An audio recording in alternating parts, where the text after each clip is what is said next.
So in this case, first of all, I would like to talk a little bit about the digital learning. So digital learning solution can address many educational challenges, such as expanding classes uh, beyond boundaries and facilitating teaching, teachers training, and personalizing learning. This is what we all learned about that in the morning sections. And actually, the origin of this kind of QESS project is the COVID, okay? Because we cannot have face-to-face teaching and learning at that time. So this is why we got so-called the blended learning and all this kind of online teaching. So actually, we try to learn that this kind of digital solution to our teaching and learning, that is actually a kind of progress. We are trying to learn more and more about that. And the major characteristic of our project is to introduce gamified element and the VR and AR element into it. Of course, at that time, we have, this is a kind of pioneer in Hong Kong because we talk about all this kind of video communication platform, all this kind of thing. So this is why we introduced later on I will speak about the Cryo and the U-Reply system. Actually, this is the kind of integrated system, although now there may be a lot of others alternative. But anyway, this is still a kind of pioneer at that time. And the COVID pandemic actually brought in our mind and to look at education in a different way. So this is why we have this morning section about the metaverse and the afternoon section about gamified element. So we have to look at all this in our project. Actually, this is the first step. We're trying to do a lot of things in order to learn stuff. That is not the end of this project. Even after that, we're trying to get some kind of progress in our education. So, of course, a little bit literature review or the kind of evaluation have to do it. So I just talk about some benefit. Actually, it provides so-called personalized adaptive learning experiences.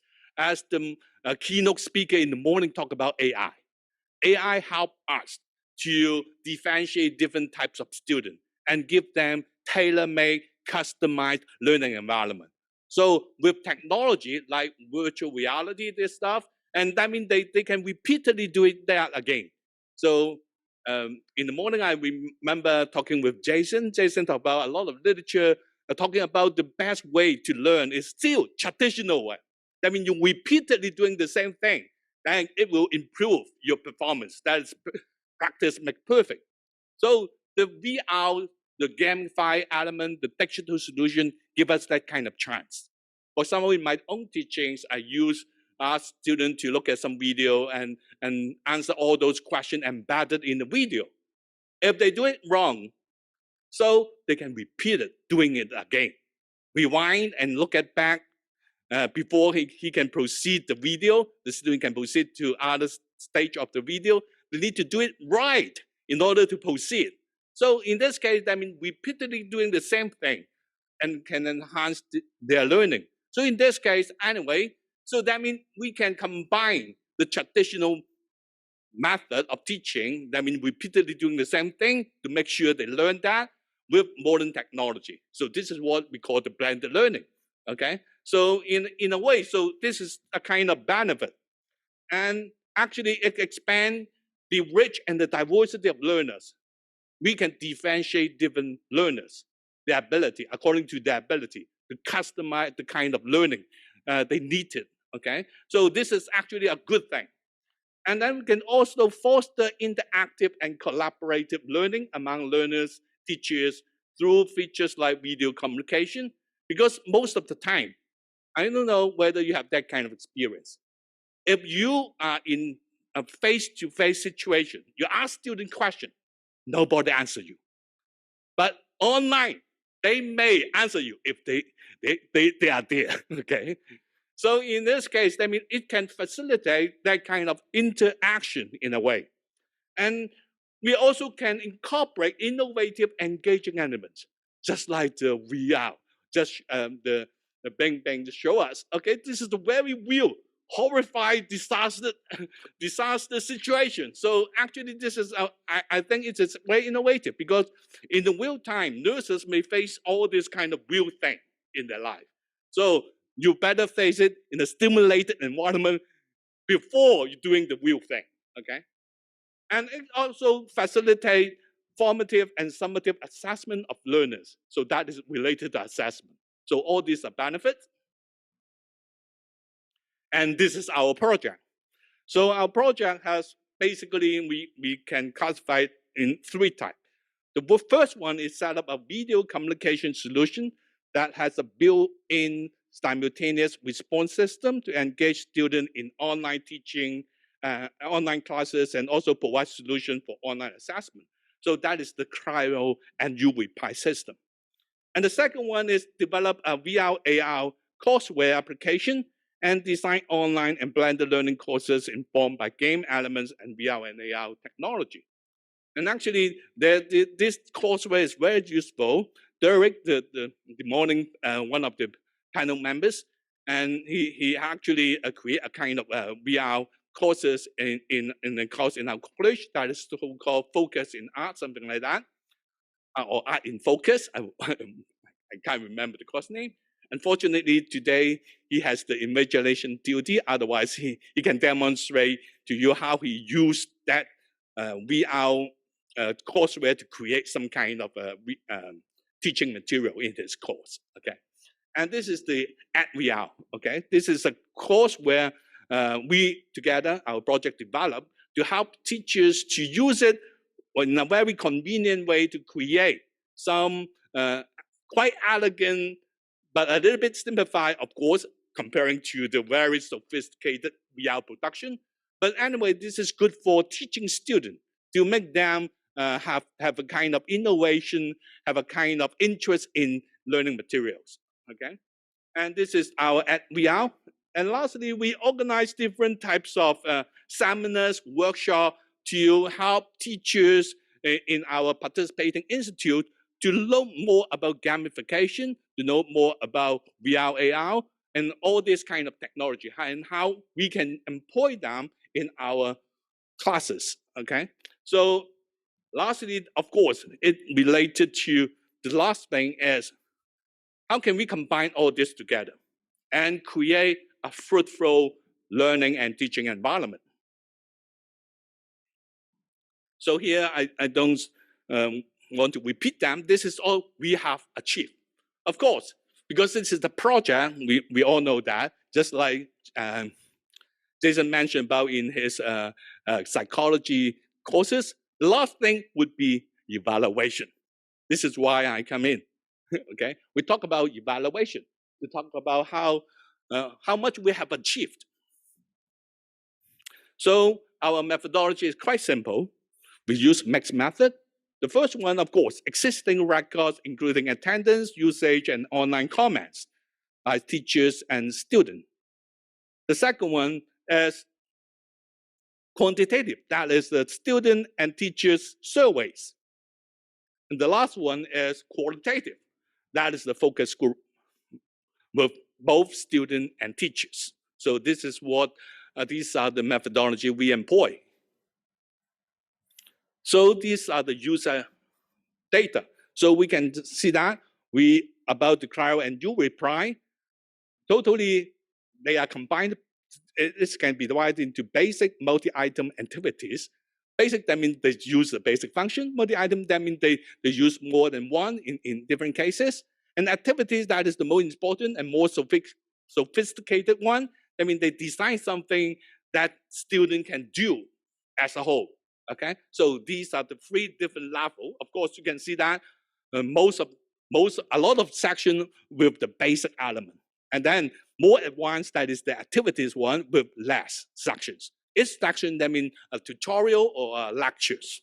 So totally we have 1,588 sections for all our participating institutes. And the teachers involved would be 93 in combination, because teachers can use all three kind of categories, okay? And we have participants, most likely students, and the responses, I mean, if we ask question, how students respond, whether they respond to your question or not, or respond to the game or activities or not, okay? So, and the question asked. So these are the figures. So I don't want to repeat them, okay?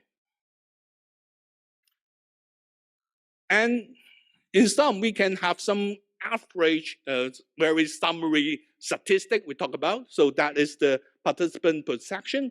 That is 13.64. It depending on the size of the class, but I think that's okay because now we have a shrinking eligible student numbers. So 13.64 is quite okay. And question per sections, that means how many questions teachers will ask in each section. This is 4.31, and the response per question would be 12.37. So these figures, I think, is as acceptable, given that we have the COVID era has gone. Okay, now we resume our face-to-face teaching and learning. So these figures, I think, acceptable. Now for the qualitative research, we talk about the focus group for teachers. So we conduct a focus group with teachers from the participating institutes, and the teachers has produced various videos for their courses. That means they all have participate in all these QESS courses, and they create their own videos. And these teachers found that the visual and audio quality of the video satisfactory. That means actually, I'm also one of them.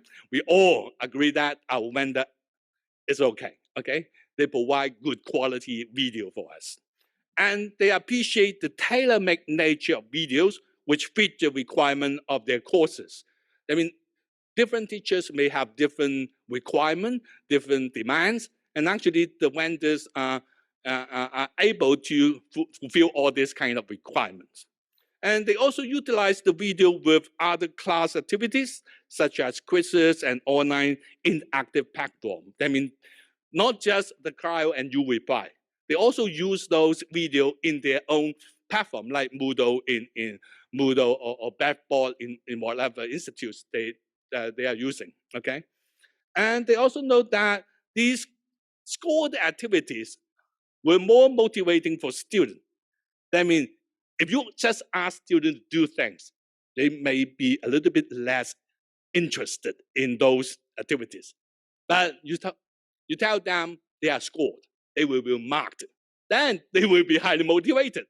I think it is very common because students are actually very utilitarian, so they think about all these kind of things. So that means when you design some student activities, remember giving them some score, okay? Then they will be more motivated to do it. And they also note that the use of multimedia material and the diversity of teaching technology enhance student interaction. Okay, so this is why we encourage people to have so-called blended learning teaching. That means they combine different elements together using online, even though they are in the classroom, they can still use their cell phone to do some online exercise. Okay, so just like you reply, you can use it in the classroom, not at home. Okay, so we combine these together in teaching and learning. It will actually motivate students. But they also talk about some limitation, the ability to observe how students complete assignments.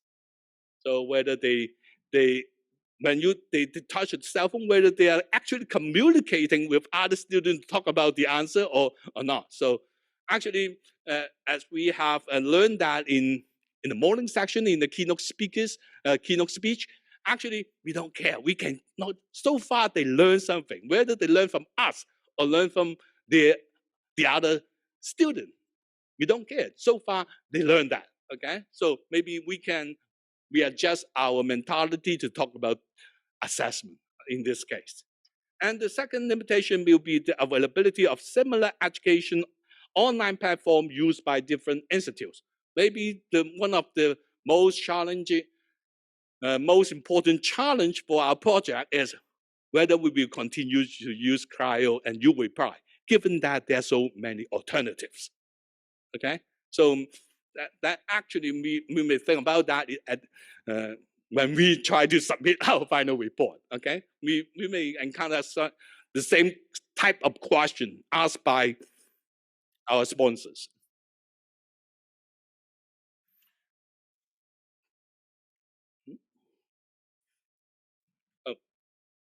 So for the focus group for students, actually only 3 students participate and provide feedback on various aspects of their learning experience, including the use of video, AR, VR material, and combined learning, combined blended learning. So for the video part, students find that the video to be of good quality, well organized and engaging, and most importantly, suitable length, concise content, and helpful visual aids. So when we talk to our vendor, the vendor always remind us that the length of the video is very important. Whether because the span of attention for student looking at a video may be very limited, so we have to take care about the length. So this is actually the feedback we got from the student. They think that the length is suitable, so that is a good thing. And they suggest that the video could be used as pre-lesson material during lectures or post-lesson revision material.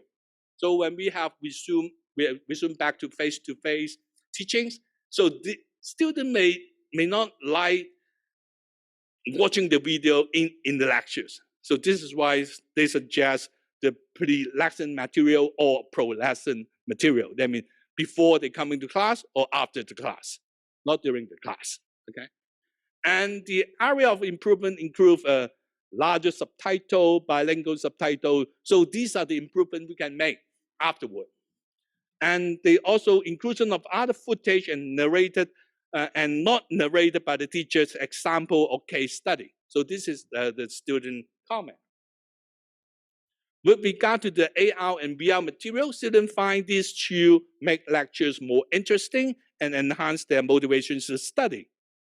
And moreover, they foresaw some logistical difficulties. Actually, they are already mentioned by Jason about if we have a big class, how can we do it? Okay, and also by our vendors talk about that. So they develop a system to deal with it. And for the online and branded learning experience, students have mixed view. They sometimes they still think face-to-face classes help enhance attention and offer a better learning atmosphere. I mean, we need to stick back to the traditional environment. They think that that is better. But online classes actually offer flexibility, time, and money saving, though require self-discipline. So in this case, we may wonder whether our current student can be so self-disciplined in terms of this kind of online learning. Or this is why they honestly speak the truth. I mean, face-to-face classroom teaching is still the best because they don't have the self-discipline. And we don't know that, we may further explore that. But anyway, can we actually, we talk about the blended learning, can we combine them together?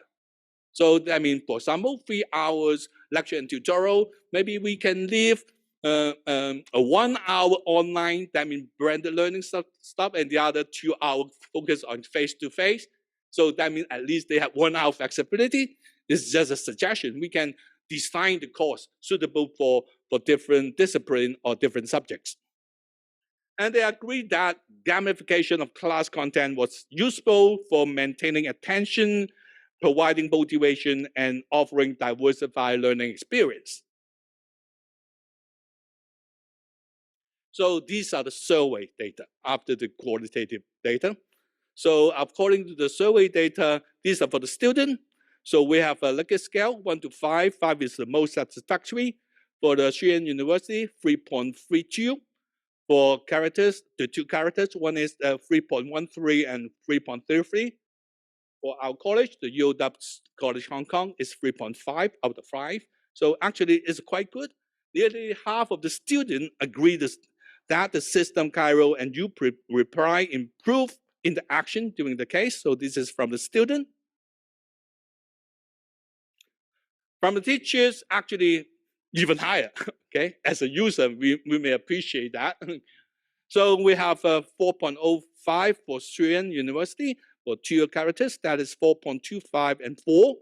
For my college, a little bit lower because we have because our system connected to UOW in Australia, they have all the same. So we just have 3.75. But anyway, most teachers agree that Cairo and U will probably improve interactions, just like what students find out. Okay.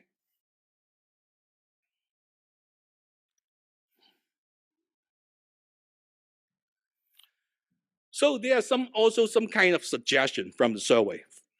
These are the suggestions for further improvement from the teacher's perspective. That is the improvement on the user interface. So a lot of us as a teacher may not be young. So as Derek said that, we assume young people are better at using technology, older people not. So if we are not so many young teachers, a lot of us may be a little bit old, then we want some user-friendly user interface. So this is one kind of improvement we can get from it. And they want a real-time student report. I mean, after doing the U reply, all this kind of thing, then can they get a kind of a real-time student report? If there's so many items, so many questions, can we get a summary of all these put together? Okay, not just one by one, question by questions. Okay, so that is the real-time student report. And a more stable connection. I don't think that is the system problem. Maybe it is the connection, Wi-Fi connection, interconnection of different institutes. Okay, and there's adding of folders for grouping question banks or this kind of thing. And the last suggestion is importing questions via Excel file. So that means you importing question for question bank may be a little bit difficult because sometimes there are different types of format. But if we can import question from Excel, it is easier for or other form like Word. It is easier for teachers to create those questions with the question bank. That means they can use later on. Okay, so these are the suggestions we got from the survey result. So finally, of course, certainly not least important. So this is the study. Although we have to do all this kind of mixed method using survey data, using qualitative focus group data, using existing record to demonstrate the effectiveness as well as the usefulness of our study. But one of the most important thing about this project is we provide data for actually research. So this is one of the examples. This is the study of gamification on reading academic research done by the characters, okay? And the Smith, Poon, and Jung from the Characters Institute of Higher Education, they explore the impact of gamification on academic reading proficiency in undergraduate study. So this is the study they have done. So the most important thing we thought we can think about of our project is we launch our project based on several assumptions. One of the assumptions is gamification actually help student performance, motivate them, and actually the online system, the branded learning actually improve student learning. So these what we want to know. But of course, if our project work, these assumption has to be true. Otherwise, it won't work at all. Or maybe it won't work because all these assumptions are wrong. So this is why we need some kind of study to verify all this kind of assumption. So our college here in the characters, they did that study to test our assumption. So what did they find? They used a very sophisticated research methodology. That's a sequential mixed method methodology. First, they do an experiment, that is a quantitative research, and then they do a qualitative research for the focus group afterward. So by using both qualitative and quantitative research finding, they have a more, they will produce more robust result here. So what did they do? They examined the efficacy, I mean the panel, the second panel talk more about that efficacy, the efficacy and the motivation of playing a newly developed student standard game called the reading and academic paper through a sequential explanatory mixed method. So the quantitative phase, That means the experiment phase. That is the control group. That means using the traditional way. And there's the experimental group, the treatment group. The treatment group will do the game to see whether after finishing all this stuff, whether they will perform better in terms of reading and academic journal.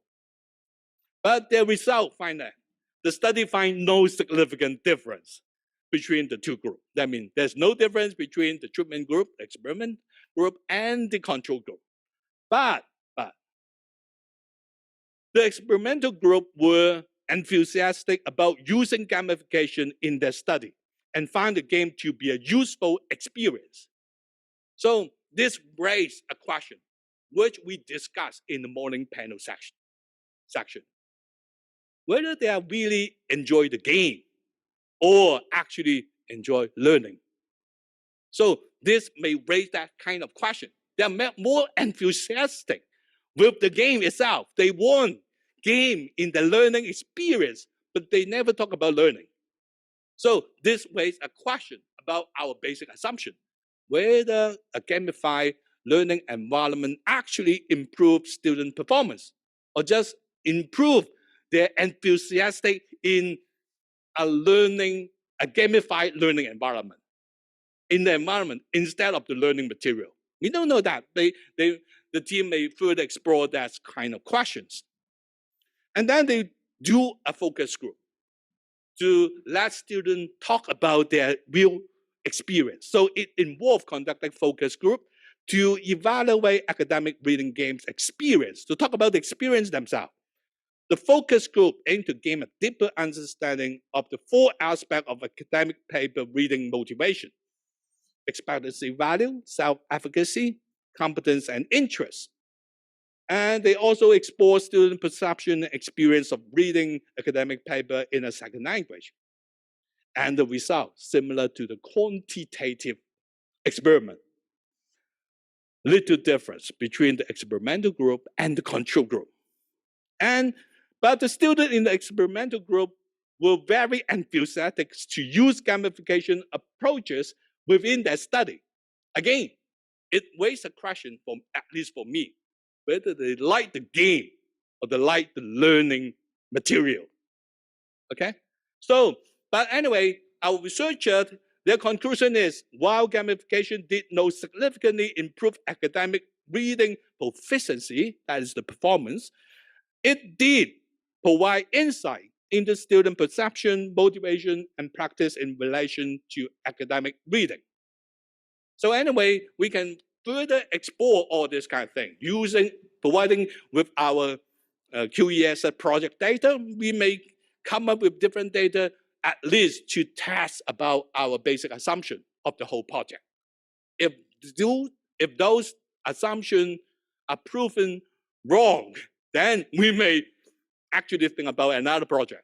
So the AI project may be turning them into using real human languages, okay?